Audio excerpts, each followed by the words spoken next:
Hello, everyone. Welcome back to episode 2 of Knowledge is Power. We are your hosts, Victoria, Fihil, and Santi, and we are joined by some fellow members of TI, Gray, Sophia, Justin, and Cameron.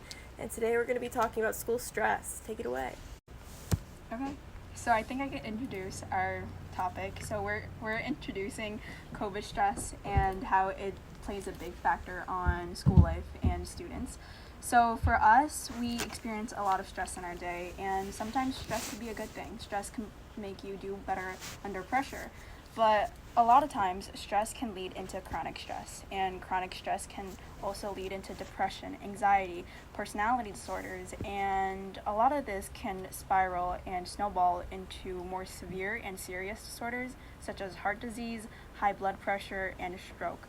So we really want to decrease that type of stress, and especially during COVID, we're experiencing much higher levels of stress. So let's go into how we can decrease and kind of deal with the stress that we're experiencing. Okay, so one Go. way you could do it is it's kind of like being selfish. It's a bad word, people don't like it, but you have to be selfish sometimes. You have to focus on yourself, focus on what makes you happy. Simply like take 5 minutes of your day, 10 minutes of your day, and just do whatever you want to do. Whether it's reading a book, going outside, playing with your dog, no matter how silly or dumb it may be, just do it because it makes you happy, and you have to have time for yourself. No matter how busy your schedule is, take the time and make your schedule free for just time for yourself. I totally Yeah, I agree. agree. I feel that organizing your time is such a huge thing nowadays. You know, with school at home for most people, people don't know the difference between being in your room relaxing and being in your room and taking a test. There's no fine line between that, and I feel like people really miss that a lot of the time. So if you're doing any of these things, like, you know, going outside, sports, anything like that, you have to take that time for yourself, and you can't still be in that space where you're, you know, some people are in their beds at school, you know, like in their meetings or whatever. So you just need to be able to mentally divide those spaces, because otherwise you're going to have that constant stress and anxiety, which just is not going to be good for your health. Like Sophia said, there's so many underlying conditions that people can have, and your immune system, when it needs to be at its highest right now, is just going to keep getting lower and lower, and you need that health. So just be careful. And also, I think following up with what Justin said, like doing fun stuff, it can, like, you can go and read a book, watch a show, but it doesn't necessarily mean that you have to go and do those things. Personal care is a form of being selfish in this way Justin described it. Go and brushing your teeth, go and taking a shower, doing your nails, whatever that makes you feel good about yourself, that you're taking care of like taking care of yourself.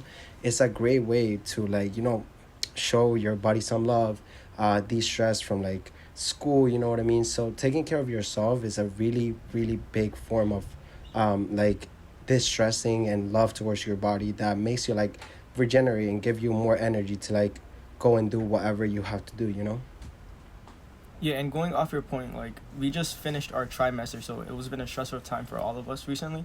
One thing I've been doing recently a lot is being mindful of what I'm doing, mindful of my surrounding. So let's say I'm taking a test, I'm in that moment. So basically I'm doing that test. When I'm helping someone, I'm mindful, I'm aware of my situations, I'm aware of my surroundings. That's helping me get better in life. So that's been helping me out a lot recently. Definitely. You have to look at things that are stressing you as one at a time. You can't see the pile of work that you have to do, whether that be digital or with literal pieces of paper. You have to say, all right, I'm going to take the first thing off the top. I'm going to do that because it's not going to take you more than, I'm going to exaggerate, say 40 minutes to an hour. Let's say that's a big assignment. Get that first thing done, check. What's next? Oh, you just do the next one. Instead of seeing it as one big thing, see it as a bunch of small little things. Take it one step at a time. Check it off, because that little check mark you put on your agenda or however you keep track of your work, it's probably one of the most little tiny stress relieving things ever, but it feels good because now that's done and you can go on to the next thing. And maybe you've done so much that your brain's hurting, and that's when you take a break. Again, be selfish. You're allowed to take breaks. No one can do something for hours and hours and hours without getting tired. It's physically impossible. Rome wasn't built in a day. And one thing about being selfish, show appreciation to yourselves. we're all amazing. We're all unique in our own self, like unique in our own different ways. If we complete an assignment and we get 100, a lot of us, like, we just scrubbed up. It's another 100. No, you earned that grade. You worked hard for that grade. So show appreciation to yourself, love yourself, and take care of yourself. And make sure too you show that to your friends.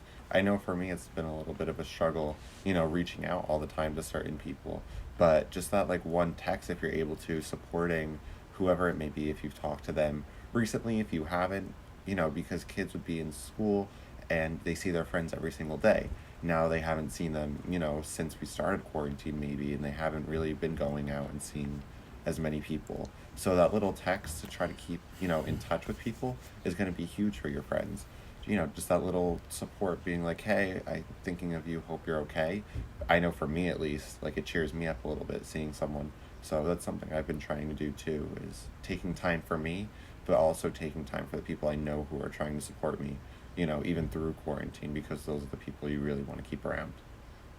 Right.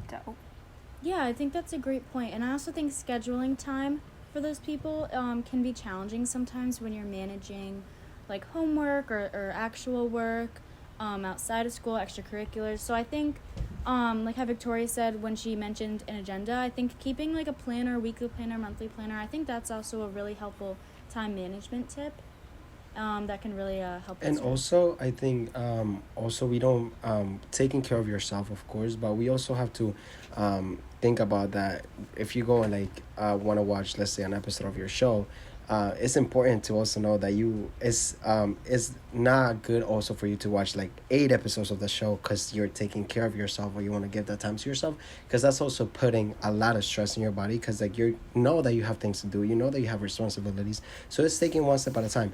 Doing homework, then taking some time for myself, watching just 1-2 episodes, then going back to what I have to do.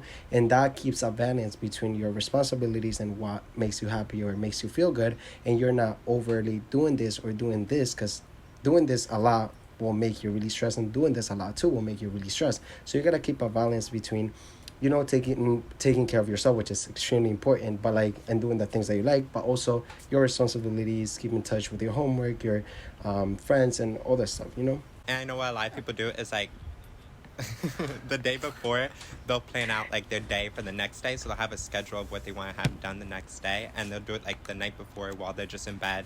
So this way you could really figure out what you really want to do. And what I would suggest is having like 3 things, or 3 main things to start them, and those are definite things you want to do, rather than having a list of 20 things, because just 20 things is a lot to look at. If you have 3 things, it's much easier to say like, okay, I can accomplish this within a day.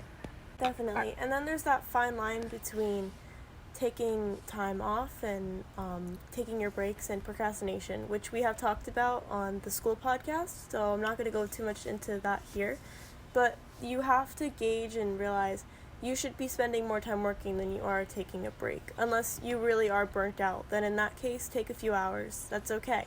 You deserve it. You worked really hard. You're burnt out. That's fine. Take a little break. But if there's nothing wrong in that sense, you shouldn't be taking 3-hour breaks and then only doing 10 minutes of work. It should be at least like a 1-to-2 ratio at least.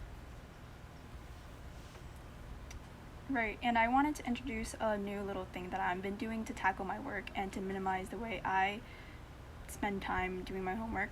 So I have a planner, and in my planner I use 3 colors. So I have red, I have orange, and I have green. So I label my homework based on exigence and based on its urgency. So I prioritize what I have to do first and what can take more time to be worked on. And this way I kind of minimize what I need to do, and I prioritize what is more important. So if I have to study, I put that under red if I have a test tomorrow. And if I have an assignment due tonight or maybe tomorrow, I also put that under red.